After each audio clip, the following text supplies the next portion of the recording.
Angkat pa ng 200,000 metriko tonelada ng bigas ang National Food Authority o kaya NFA bilang pandagdag sa supply ng bigas ngayong lean months kung tawagin o panahon ng taniman sa bansa. Ito ang balita ni Ray Palayo. Binabalangkas na ng NFA Council ang susunod na batch ng aangkating bigas ng bansa.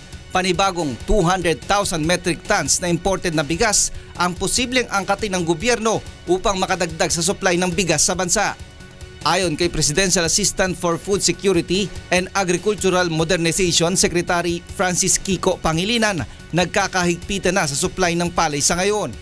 Wala na halos mga magsasakang gustong magbenta ng palay dahil binibili ito ng mga traders sa mas mahal na presyo. Bakit pupunta sa amin kung mayroong bumibili ng 25-26? Ayon kay Pangilinan, dapat ay napaaga ang 800,000 metric tons na una nang nai-order ng pamahalaan sa ibang bansa upang maipampuno ngayong lean months o panahon ng taniman. Bakit tumataas ng ganyan? Dati yan, 17, 18, 19.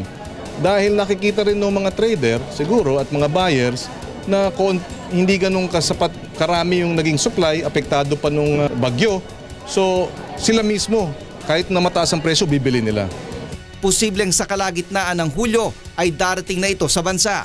Samantala, paplanuhin na rin sa susunod na buwan kung paano babayaran ng NFA ang 160 billion pesos na utang nito.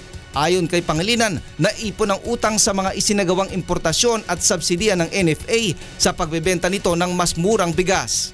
Kasama rin sa babalangkasin ang roadmap ng NFA sa susunod na 2 taon. Ray Palayo, UNTV News, Worldwide.